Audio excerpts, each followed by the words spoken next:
Hey, welcome back to my channel. If you've been following me for a while, you've probably seen my video entitled 10 Shocking Things About Reno. That video is old news, it's outdated, so I'm gonna give you the 2024 update today.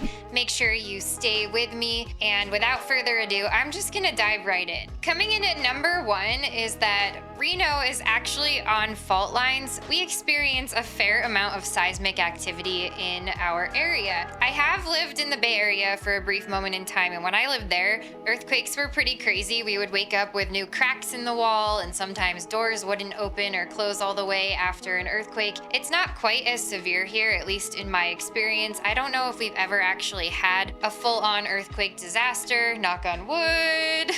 Hope we never do, but what we do feel are tremors, and in my experience what that feels like is usually like a really quick rumble and then this really surreal kind of rocking sensation. I'm not too concerned about it, but I don't know. I'm not a weather person, I am simply a realtor. Coming in at number 2 is that Nevada actually is home to the driest state capital in the entire nation.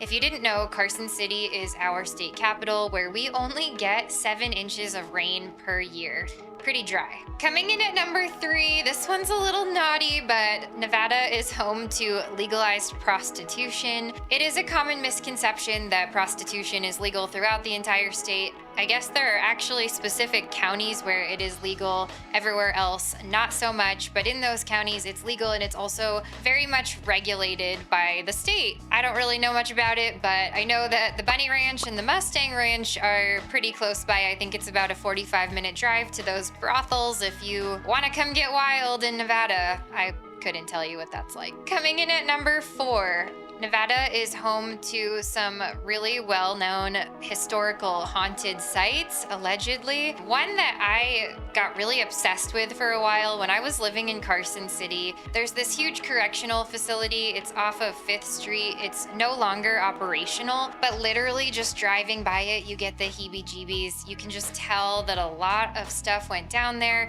I think it was one of the first and probably most recent places where the death penalty by electric chair was really legal.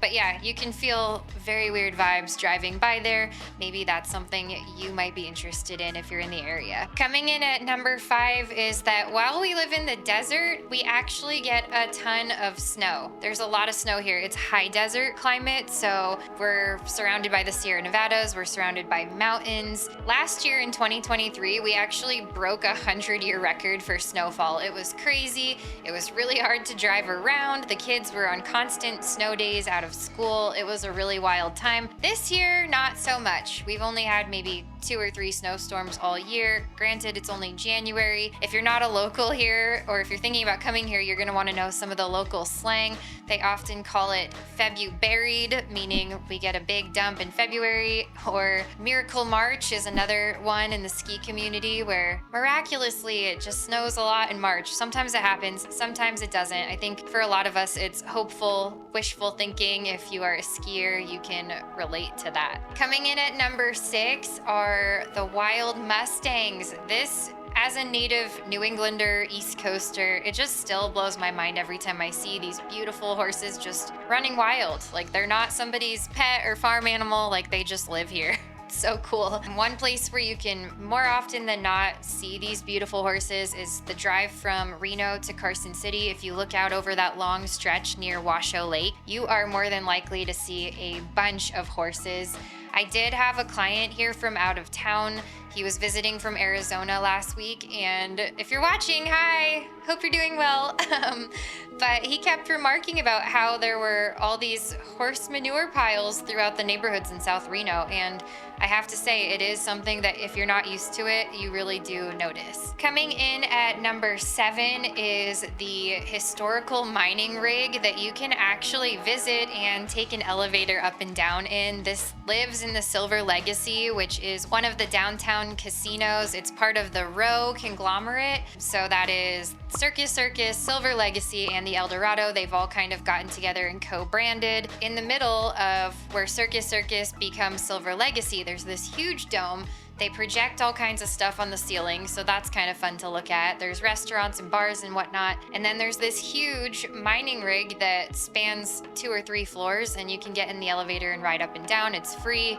My kids always loved that when they were really little, so it might be worth checking out. Coming in at number 8 is that Reno, Nevada is actually considered one of our nation's birthplaces of gaming and legalized, developed gambling. A lot of people would immediately think of Las Vegas, and that's because they've far surpassed us in terms of development in that area. But that culture was actually born here before it was born there. Now, with everything else that we have in Reno, from the outdoor recreation to arts and culture, different kinds of experiences, gambling is still a thing here. It's still part of the culture, but I wouldn't say it is the primary reason that people visit our area. Okay, coming in at number 9 is the Tesla Gigafactory. It's no secret, and it's certainly not shocking that this is here. This has made national and international headlines for quite some time now. But what I did find shocking about this building is that it's actually one of the largest buildings in the entire world by its sheer footprint. I had no idea. Pretty cool. A little Reno trivia for you. Did you guys know that? If you did, let me know in the comments below. Pretty cool stuff. And coming in at number 10 is that Reno is home to a really thriving and really prolific Basque culture. There are all kinds of restaurants and cultural events around the Basque culture here that you can experience.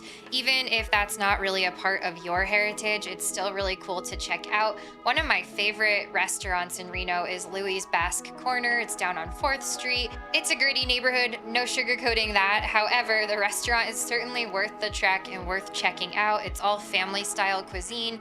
Really yummy food, really yummy drinks. Definitely gather a big group so that you can make the most of it. All right, you guys, if you're thinking about moving to Reno, I'm a realtor here. I can help you with that. I'd be happy to hop on a free, no obligation strategy call with you. Just a chance to give you some next and best steps, get all your questions answered. You can book that at your convenience. There's a link to do that in the show notes below. And if you haven't already, make sure you hit the like and that subscribe button. I put out new videos every single week about the Northern Nevada lifestyle, the Reno Sparks housing market, and of course, all things to do with buying and selling real estate. And hey, if you do live here or if you're thinking about moving here, I want to know which of those 10 things was the most surprising to you. So let me know in the comments below. All right, thanks so much for watching, and I'll see you guys next week.